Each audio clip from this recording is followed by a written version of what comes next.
Hey, welcome back to RTOD. Today we have a really nice set of Polk Audio Monitor 10 speakers. These are really great speakers. I have been eyeing a set of these for a really long time and I finally got my hands on a set.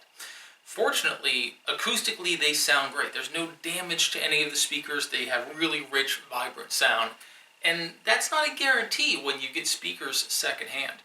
If you get speakers off Facebook Marketplace, Craigslist, the guy down the street, you don't really understand the history of them. Were they driven too hard? Were they abused? Are you going to have cracks and damage to the speaker cone itself? Like I said, fortunately not our case with these. They sound great. They were stored for a really long time and they were moved. So we got scratches and dents and a little damage to the fabric up front. But we're going to show you how to fix that today. We're not doing a big in-depth rebuild, just something quick and easy that you can do at home. A couple of the tools we're going to need, we do need a staple gun to put the fabric on the front and some nice small staples. I have some T50 quarter-inch staples, 6mm. This is going to work really good. It's not going to go too far into the speaker cover. We also have some scratch cover that we're going to rub across the surface to fill in any of these deep scratches, give them some richer color so it's not as noticeable. And then we're going to go over all of it with some lemon oil.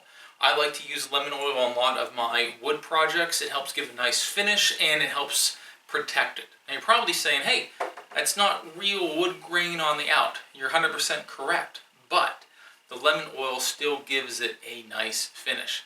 And fortunately, I was able to find some replacement badges because my badges on the front only say audio right now. So we're going to put some replacement badges on it and we're going to get these speakers looking almost brand new.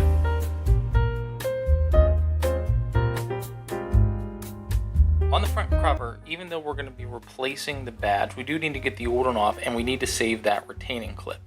The easiest way to do that, we'll set it down, just get your flathead screwdriver and gently pry this up. Make sure you don't lose this clip. If this flies across the room, you're never going to find it again and it's going to be incredibly difficult to find a replacement. Next thing we need to do is to remove this old fabric. You can just easily rip it up. We don't need to save it. I'm not too concerned about the size of this fabric because we're going to be cutting new fabric to fit. As you go and rip it off, I highly recommend you start removing the old staples. A lot of people will keep these, they'll staple over them.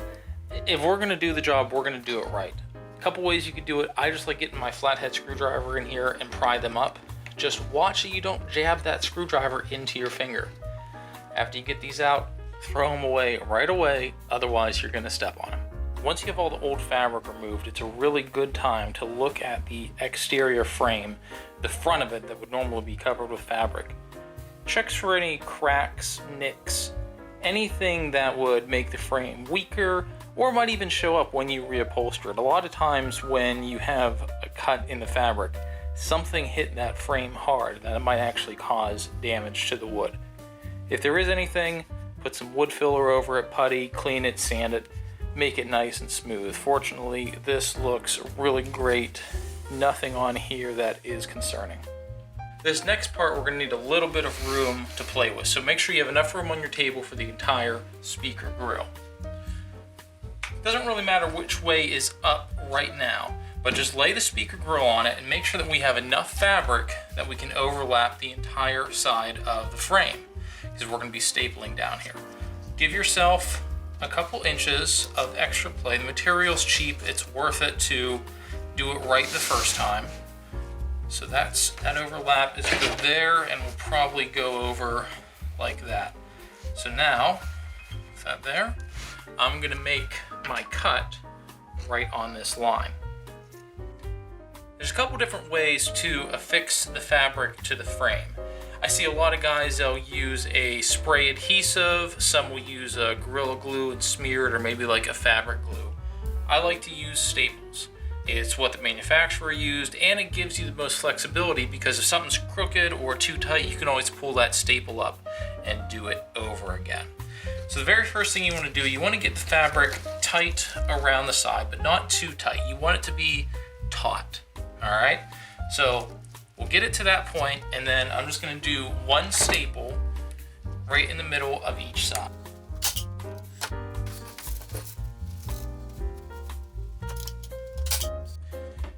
then, so I got the staples in the middle of the long side, so I'm gonna work my way down to my right.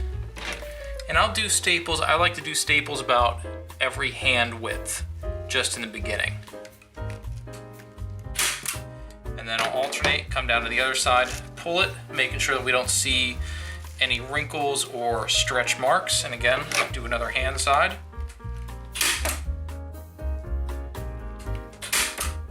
And then just go back and forth.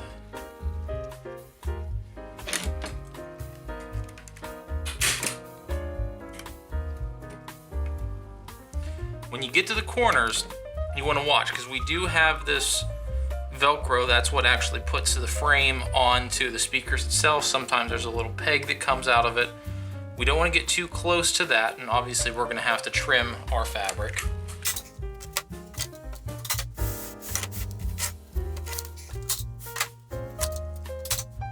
When you get to the short side, we got to fold up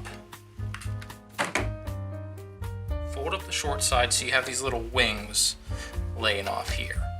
And again, you want to do them about the same size so that way you don't have any stretch marks, tearing, worst case, or just any sort of imperfections in the middle. And again, we'll start at the center.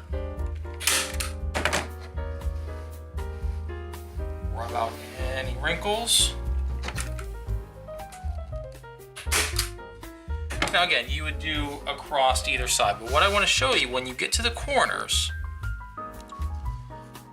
the easiest thing that I found, grab at the point, so fold everything out, grab at the point, pull the point over, kind of fold it so it's almost like a paper airplane before you bring the two sides in. So grab it at the point, we're going to put a staple here, and then we're going to fold this flat. I don't know how well you're going to be able to see that. Let's see if we can zoom in. So we have this. Then we're going to fold this nice and flat. And I'm going to put a staple right across here. Try to get that gap as small as you can. Could have done that a little better.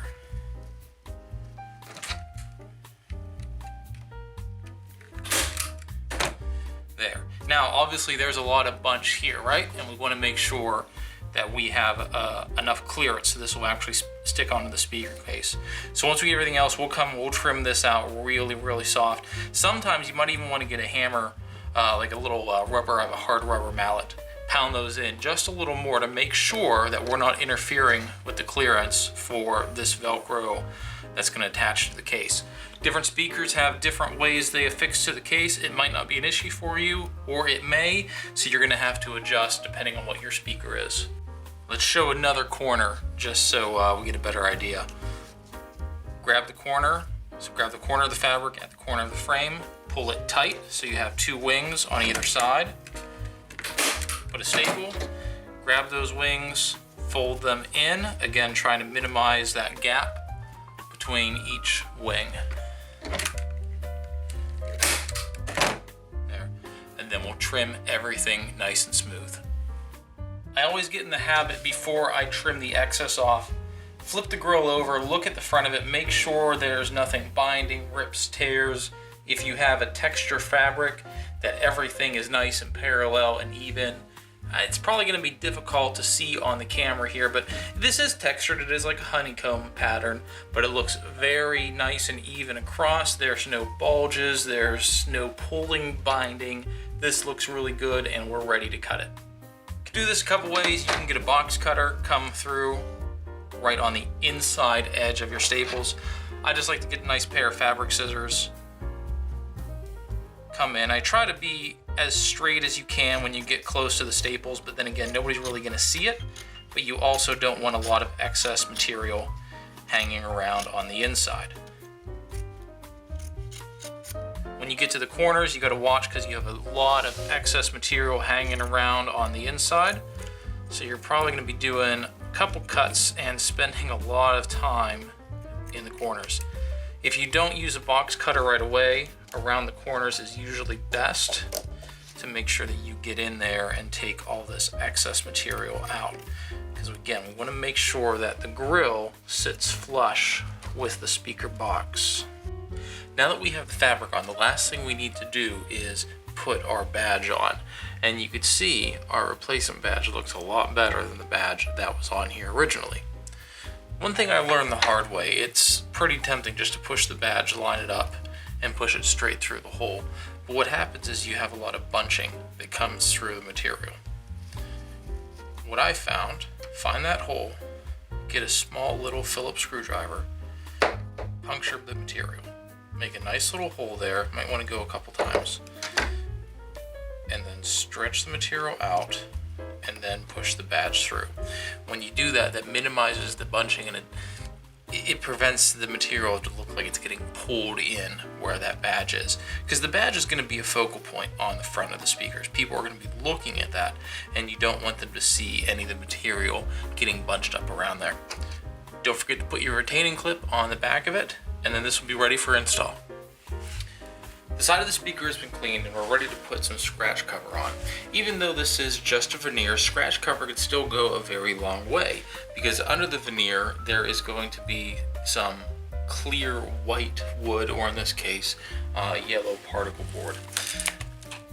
So we'll take our scratch cover out, just put a couple daubs on a rag. As you can see, we don't want to use a whole lot. A little bit goes a very long way.